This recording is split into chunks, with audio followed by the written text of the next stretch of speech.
арнаға тіркелеміз, лайк басамыз. Біздің әпке 127-128 бөлім. Уақытың бар ма еді, селім? Саған бөгет болған жоқпын ба? Әрине уақытым бар. Қазіргі ең басты жұмысым сенімен боп тұр.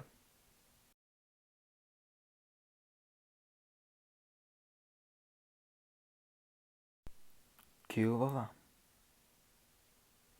Әке, күйеу бала емес, адвокат деймін. Қарасаңшы, күліп отыр. Демек оған ұнап жатыр.